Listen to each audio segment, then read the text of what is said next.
Welcome to my channel PSC वे।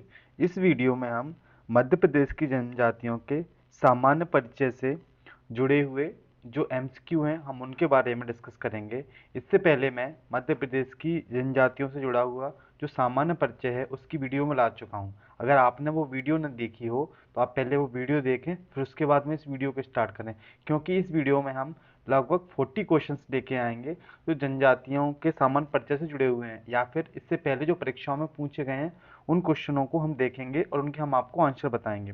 तो सबसे पहले हम वीडियो को स्टार्ट करते हैं। अगर आपने मेरी पहली वीडियो ना देखी हो तो आपको इसी में प्लेलिस्ट में, इसी चैनल पर प्लेलिस्ट में आपको वीडियो मिल जाएगी, आप उसको वो देख लें। इस वीडियो को स्टार्ट करते हैं। इसमें हम इसी टॉपिक से जुड़े हुए जो क्वेश्चंस हैं एमसीक्यू हम उनके बारे में चर्चा करेंगे। चलिए स्टार्ट करते हैं। पहला क्वेश्चन है हमारा कि अनुसूचित क्षेत्र कौन विकसित करता है। तो मैंने आपको स्पष्ट बताया था कि राज्यपाल की सलाह पर हमारा राष्ट्रपति अनुसूचित क्षेत्र घोषित करता है और हमारे एमपी में जो मुख्य क्षेत्र घोषित किए गए थे उनके बारे में मैंने इससे पहली वीडियो में चर्चा की है। ठीक, तो हमारा पहला आंसर ये हो जाएगा कि राष्ट्रपति राज्यपाल के परामर्श पर अनुसूचित क्षेत्र घोषित करता है। इसके बाद में ये पेपर में पूछा गया था कि भिम्मा जनजाति मध्य प्रदेश के किस हिस्से में रहती है। मैंने आपको बताया था कि जो भिम्मा जनजाति है मध्य प्रदेश के पूर्वी भाग में रहती है। कहाँ रहती है? पूर्वी भाग में रहती है। पश्चिमी भाग में कौन सा रहती है? भील जनजाति रहती है। मध्य भाग में देखें तो कई प्रकार की जनजातियां हमें देखने को मिलती हैं और उत्तरी भाग में मुख्य रूप से शहरीय निवास करते हैं। अगले क्वेश्चन पर चलते हैं। अगला क्वेश्चन है हमारा कि मध्य प्रदेश में कितनी जनजातियां निवास करती हैं। तो पहले हमारे यहाँ पे 46 जनजातियां निवास करती थी, लेकिन कीर मीना पारदी को 2003 में अलग कर दिया गया। तो अभी वर्तमान में कितनी जनजातियां निवास करती हैं? 43 जनजातियां निवास करती हैं। अगला क्वेश्चन है हमारा, किस जिले में अनुसूचित जनजाति की संख्या और प्रतिशत अधिकतम है। अब मैंने आपको बताया था कि मालवा वाले रीजन में ही प्रतिशत वाला क्षेत्र आता है और सबसे ज़्यादा जनसंख्या वाला भी क्षेत्र आता है। तो मैंने आपने देखा था पहले नंबर पर कौन था? धार। और परसेंटाइज में कौन था? अलीराजपुर। तो हमारा आंसर क्या हो जाएगा? क्योंकि देखो पहले क्या पूछा है? संख्या। संख्या में पहले आएगा धार। क्या है, जल्दबाजी में जब हम क्वेश्चन नहीं पढ़ते हैं ना अच्छे से तो हम क्या आंसर लगा देंगे? सी लगा देंगे, लेकिन इसका आंसर सी नहीं होगा, क्योंकि देखो इसमें भी अलीराजपुर धार है लेकिन क्रम से पूछा है, क्रमशः। तो जनसंख्या कहाँ होती है? धार में। और प्रतिशत कहाँ होता है? अलीराजपुर में। दूसरे नंबर पे आता है बड़वानी इसमें, और इसके बाद आता है झाबुआ। ठीक है, हमें ये भी पता होना चाहिए। अगले क्वेश्चन नंबर 5 पे चलते हैं हम। तो अगला नंबर 5 है हमारा कि मध्य प्रदेश के किस जिले में सर्वाधिक व न्यूनतम जनसंख्या निवास करती हैं। तो आपको मैंने बताया था कि जो हमारा ऊपर वाला क्षेत्र है वहाँ पर सबसे कम जनसंख्या निवास करती है। कौन सा? भिंड मुरैना वाला क्षेत्र जो होता है वहाँ पे सबसे कम जनसंख्या निवास करती है। किनकी? जनजातियों की। और सबसे ज़्यादा जो जनसंख्या निवास करती है वो कहाँ निवास करती है हमारी? वो निवास करती है हमारी कहाँ पर? जो धार वाला क्षेत्र है वहाँ पर निवास करती है। तो इसमें क्या जिलों की संख्या पूछी गई है। देखो हम अगर इसको लगाएंगे ना तो इसका आंसर क्या लगाएंगे हम? Option A. क्या लगाएंगे हम? Option A. क्या सर्वाधिक जनसंख्या कहाँ हो गई? धार में, क्योंकि जो पहला वाला जो क्वेश्चन था उसी के आधार पर ये वाला क्वेश्चन है। और न्यूनतम कहाँ हो गई? भिंड में हो गई। अगला क्वेश्चन देखते हैं हम कि क्वेश्चन नंबर 6 है हमारा कि मध्य प्रदेश के कितने प्रतिशत भील संख्या पाई जाती है। मैंने आपको बताया था कि मध्य प्रदेश में लगभग जो भीलों की संख्या है कितनी है? 40% के आसपास पाई जाती है। लगभग 75 लाख के आसपास भील पाए जाते हैं। 70 लाख के आसपास में भील पाए जाते हैं हमारे यहाँ पे। और टोटल जनसंख्या कितनी हो रही थी? लगभग 1,53,लाख के आसपास में भीलों की संख्या हमारे यहाँ पे, थोड़ी जनजातियों की संख्या हमारे यहाँ पे हो रही थी। तो कितने हो गए? लगभग 39% के आसपास में। अगले क्वेश्चन पे चलते हैं हम। क्वेश्चन नंबर 7 कि मध्य प्रदेश की जनजातियों का लिंगानुपात कितना है। जब हमने भारत की जनजातियों से तुलना की थी इसकी, तो भारत में कितना था? 990 था। तो हमने क्या कहा था? ये जो बाल लिंगानुपात होता है ना उसके बराबर है। मध्य प्रदेश में जो बाल लिंगानुपात है वो इसके बराबर होता है हमारे इंडिया के, लेकिन हमारे यहाँ पे थोड़ा सा कम था। कितना था? 984 था। अगले क्वेश्चन पर चलते हैं कि मध्य प्रदेश की सर्वाधिक साक्षरता दर वाली जनजाति कौन सी है। मैंने बताया था जो चिवड़े का काम करती थी, बालाघाट वाले क्षेत्रों में मुख्य रूप से रहती थी। चिवड़ा माने पोहा बनाती थी। तो कौन सी जनजाति थी? ऑप्शन बी इसका आंसर हो जाएगा, हलवा जनजाति थी। अगले क्वेश्चन नंबर 9 पे चलते हैं। इसमें है कि 9 क्वेश्चन है कि 2011 की जनगणना के अनुसार जनजातियों की जनसंख्या 10 की वृद्धि दर कितनी थी। तो जनजातियों की जो 10 की वृद्धि दर हमारे राज्य की जो 10 की वृद्धि दर थी उससे अधिक थी। तो कितनी थी? 25.25%। कितनी थी? 25.20%। ऑप्शन डी इसका आंसर हो जाएगा। अगला है हमारा कि राज्य की कौन सी जनजाति मुख्य रूप से पश्चिमी भाग में निवास करती है। क्वेश्चन नंबर 10 है। ये क्वेश्चन पूछा गया था एफएसओ में कि पश्चिमी क्षेत्र में सबसे ज्यादा जनजातियां कहाँ पाई जाती हैं। पश्चिमी क्षेत्र में कौन सी जनजाति पाई जाती है? तो हमारी भील जनजाति पाई जाती है। ऑप्शन सी इसका आंसर हो जाएगा। 11 नंबर के क्वेश्चन पर चलते हैं कि मध्य प्रदेश में जो जनघनत्व है जनजातियों का वो कितने प्रतिशत है। अगर हमें सबसे पहले पता होना चाहिए मध्य प्रदेश का जनसंख्या घनत्व कितना है। तो 236 है। कितना है? 236 पर वर्ग किलोमीटर में इतने लोग रहते हैं हमारे यहाँ पे। और देश का कितना है? 382। ठीक है, ऐसे हमारा ये मध्य प्रदेश का हो गया। ठीक है, तो अगला क्वेश्चन जो हमारा है 11 नंबर का, इसका आंसर क्या हो जाएगा हमारा? 50% प्रति वर्ग किलोमीटर में लोग रहते हैं हमारे यहाँ पे। कितने रहते हैं? 50 लोग प्रति वर्ग किलोमीटर में रहते हैं। देश में कितने रह रहे थे? 30 के आसपास। मैंने आपको बताई थी 30 के आसपास में हमारे देश में जनजातीय लोग प्रति किलोमीटर में निवास करते हैं। ये टोटल ओवरऑल का देखा जाता है। आगे चलते हैं हम क्वेश्चन नंबर 12 पर। क्वेश्चन नंबर 12 है मध्य प्रदेश की जनजातियों में जनसंख्या का जो प्रतिशत कितना है। जो टोटल मध्य प्रदेश की जनसंख्या है, कितनी है मध्य प्रदेश की जनसंख्या? 7,26,26,000। ठीक है, जैसे सीआर में हम देखते हैं। और इसमें लगभग हर पांचवा व्यक्ति हमारे मध्य प्रदेश में जनजातीय समूह से आता है। तो कितनी जनसंख्या हुई? ऑप्शन ए इसका आंसर हो जाएगा। कितनी? 21.09%। अगला क्वेश्चन है हमारा कि किस विद्वान ने जनजातियों को गिरिजन कहा था। मैंने आपको बताया था कि संस्कृत से गिरी उठाया और जन बोला। तो हमारे जो महात्मा गांधी थे उनके द्वारा इनको और ऐसी वेरियल एरविन थे उनके द्वारा क्या कह दिया गया था? ये कौन है? पहाड़ी जनजाति। तो गिरी माने उनको हिंदी कर दिया और जो मानव थे वहां के तो उनको जनजाति बोला जाने लगा। तो अरविंद बाबा ठक्कर द्वारा इनको क्या कहा? आदिवासी बोला गया। ठीक है, जीएस गुर्रेज जी द्वारा इनको पिछड़े हिंदू बोला गया। कैसे हैं? पिछड़े हिंदू हैं। तो ये भी क्वेश्चन आ सकता है। इसका आंसर क्या हो जाएगा हमारा? ऑप्शन सी हो जाएगा, महात्मा गांधी। अगले क्वेश्चन पर चलते हैं हम। क्वेश्चन नंबर 14 है कि मध्य प्रदेश की जनजातियों में पुरुष कर्मियों की संख्या कितनी है। मैंने आपको उस दिन बताया था कि मध्य प्रदेश का जो ओवरऑल जो वर्क है जो हमारे कार्य क्षमता है हमारे पास में जो वर्किंग कैपिटल सहभागिता दर है हमारी वो 43.5 है। जनजातियों में कितनी है? 45 दशमलव कुछ कुछ थी। ठीक है, जिसमें से अब जनजातियों में से पूछा जाने लगा उसमें पुरुष वर्ग कितना काम कर रहे हैं हमारे यहाँ पे। तो ये कर रहे हैं कितने? 53.2%। इसी में ही महिलाएं 46 दशमलव कुछ के आसपास आ जाती हैं। ठीक है, कितनी है? 53.2। अगला है बिंजवार जनजाति किस क्षेत्र में निवास करती है। जो बिंजवार जनजाति है मध्य प्रदेश में वो किस क्षेत्र में निवास करती है? तो ये है बिंजवार बालाघाट एवं सिवनी वाले क्षेत्रों में निवास करती है। क्वेश्चन पूछे जाते हैं, कभी कभी पूछ लिया जाता है कौन सी जनजाति कहाँ निवास करती है, तो ये हमें पता होना चाहिए। अब 16वें नंबर का क्वेश्चन है कौन सी जनजाति जनसंख्या की दृष्टि से सबसे बड़ी है। इन जो निम्न में से दिया हुआ है ध्यान रखना, इनमें से जो कौन सी जनजाति है वो सबसे बड़ी है। देखो तो कौन सी जनजाति हमारी? बी नंबर की भील जनजाति मध्य प्रदेश में सबसे बड़ी है। अब चलते हैं 17 नंबर के क्वेश्चन पे। 17 नंबर का क्वेश्चन है हमारा कि जनजातियों एवं उनके युवा ग्रह पाए जाते हैं। जैसे घोटल वगैरह का आपने नाम सुना हो, तो ये कौन सी जनजाति का किससे संबंधित है? तो देखो ये घोटल किससे पाई जाती है? सही क्रम में मुड़िया से पाई जाती है। रंगवंग भारिया से पाई जाती है। धूमकोरिया उराव से पाई जाती है। गतिओरा मुंडा से पाई जाती है। तो सभी जो बने हुए हैं वो सभी सुमेलित हैं। तो आंसर क्या हो जाएगा इसका? पहले का मुंडिया। तो इस आंसर ए हो जाएगा।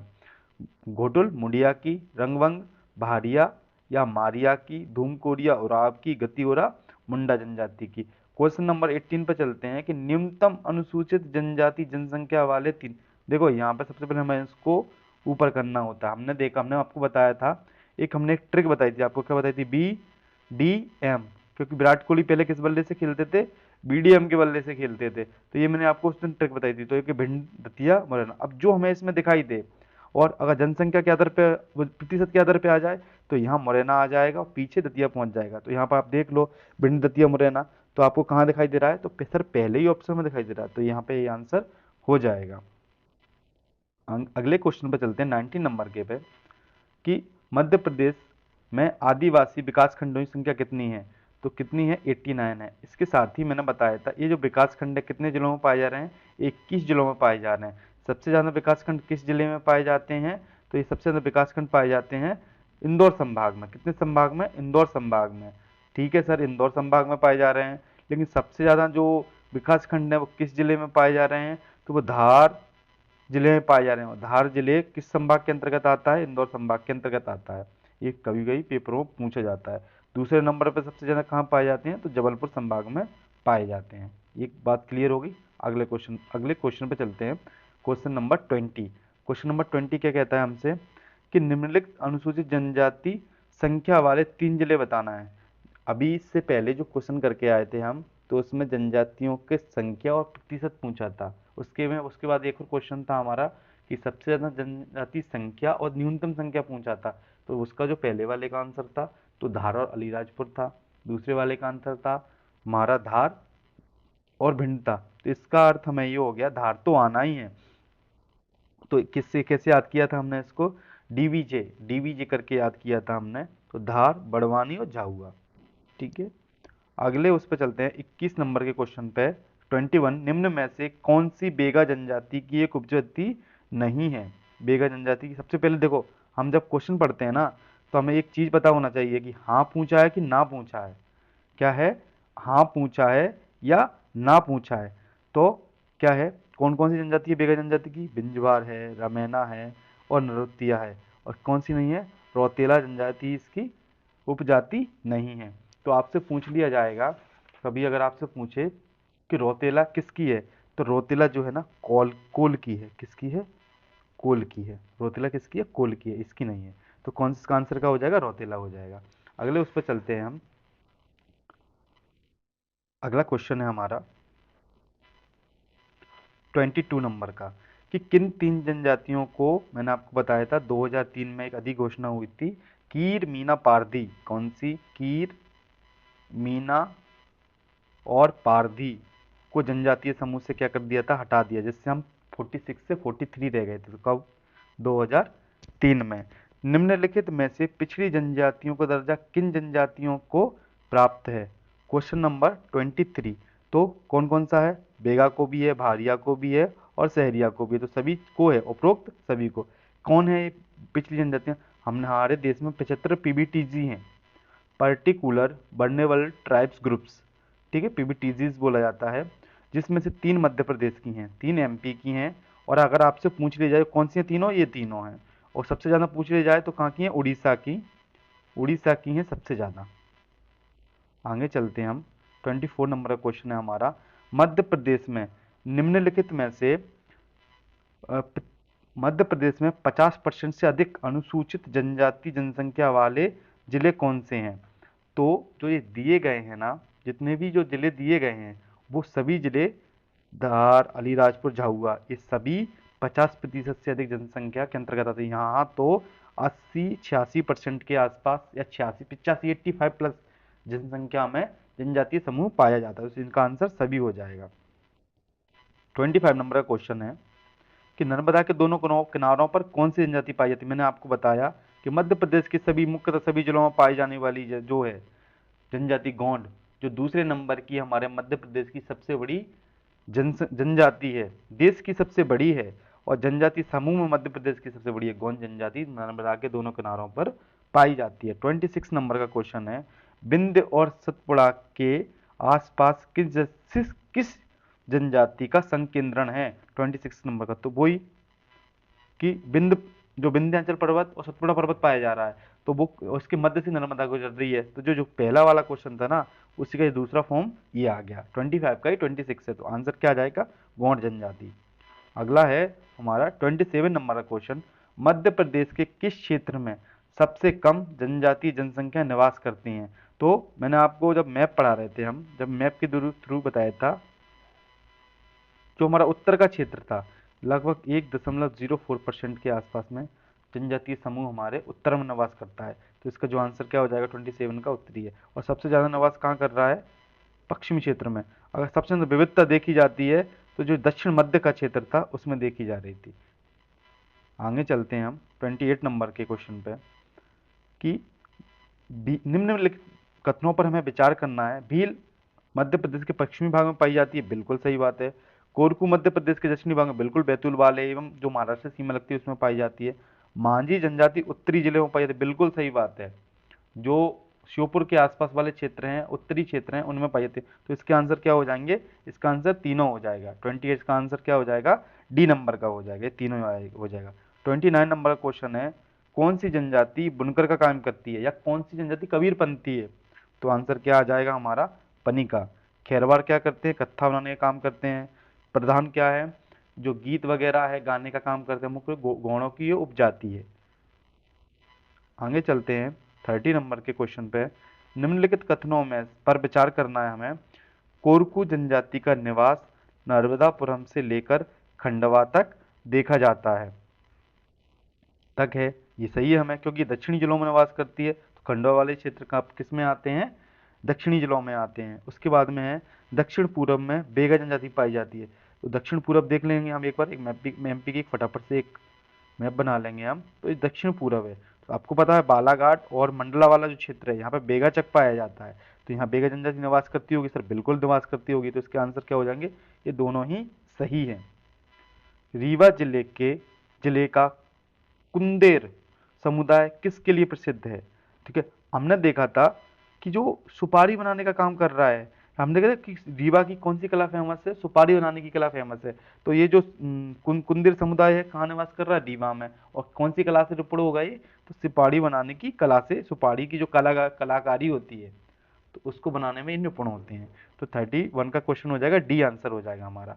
अगला है हमारा, निम्नलिखित में से कौन सा, देखो फिर से हमें पढ़ना है क्वेश्चन अच्छे और देखना है कौन सा सुमेलित है या कौन सा सुमेलित नहीं है, ये हमें जानना है। देखो, तो इसका आंसर क्या हो जाएगा? तो हम पहले इसको पढ़ेंगे सबको। ये भिलाला, बिल्कुल। भील भिलाला, पटेलिया, ये कहाँ पाए जाते हैं? पश्चिमी भाग में पाए जाते हैं, तो ये बिल्कुल सही होगा। उसके बाद में सहरिया उत्तरी भाग में पाए जाते हैं, तो बिल्कुल सही होगा। क्या खेरवाड़ दक्षिणी क्षेत्रों में पाए जाते हैं? जी नहीं सर। जो बुंदेलखंड वाला या उत्तरी जो क्षेत्र है या बिंद वाला जो क्षेत्र है, वहाँ पर खेरवाड़ मुख्य रूप से देखने को मिलते हैं। तो हमारा बी नंबर का ऑप्शन गलत हो जाएगा। और ये जो शहर हैं, जो उत्तर पूर्वी क्षेत्रों में जो शहर जो क्षेत्र है, बिंदे वाला क्षेत्र, वहाँ पे पाए जाते हैं। तो ऑप्शन 20 का आंसर हो जाएगा। अगले क्वेश्चन पे चलते हैं 33 नंबर के पे कि पश्चिमी मध्य प्रदेश में राज्य की कितनी जनजातीय जनसंख्या निवास करती है? तो लगभग मध्य प्रदेश की एक तिहाई, 36% के आसपास है, 35 कुछ 36% के लगभग एक तिहाई जनसंख्या पश्चिमी भाग में निवास करती है। सीधा सा आंसर हो जाएगा हमारा। और भील जनजाति यहाँ पाई जा रही तो वो भी 39% है लगभग।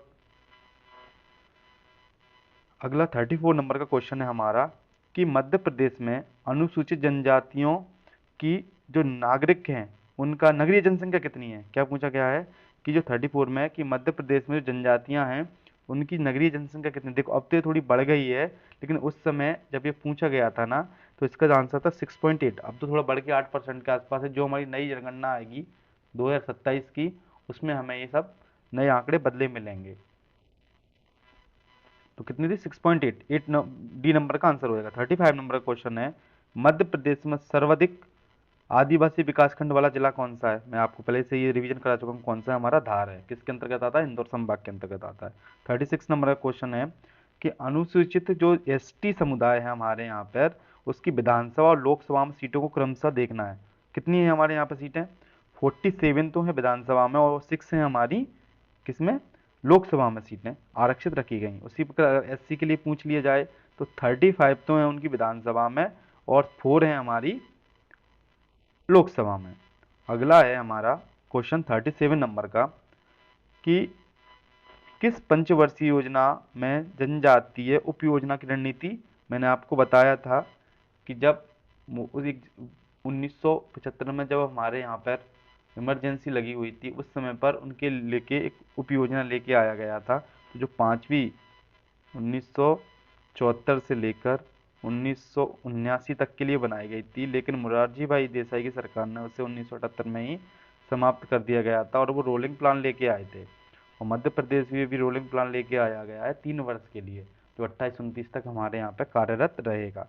अगला क्वेश्चन है, लास्ट क्वेश्चन है हमारा इस वीडियो का, कि छिंदवाड़ा जिले के पातालकोट क्षेत्र में कौन सी जनजाति का बाहुल्य क्षेत्र है। तो यहाँ पर कौन सी जनजाति पाई जाती है? तामिया क्षेत्र में भारिया जनजाति पाई जाती है, और भारिया हमारी मध्य प्रदेश की पिछड़ी जनजातियों में से एक जनजाति है। बादल हुई जो संग्रहालय छिंदवाड़ा में अवस्थित है, वो इसी जनजाति के लिए अब डेडिकेट कर दिया गया है। दोस्तों, आपको मेरी ये वीडियो अच्छी लग रही हो तो मेरी वीडियो को लाइक करें, चैनल को सब्सक्राइब करें। मैं आपके लिए पहले मैं उस टॉपिक से जुड़ा हुआ सार लेकर आऊँगा, उसके सामान्य ज्ञान पर चर्चा करूँगा आपसे। उसके बाद में इसी प्रकार से मैं एमसीक्यू लेके आऊँगा उसी टॉपिक के। ऐसे मैं आपको प्रीलिम्स 2026 के लिए जनजाति यूनिट 10 का पूरा रिवीजन कराऊंगा और अच्छे से इसको मैं पढ़ाऊंगा। ठीक है, थैंक यू सो मच।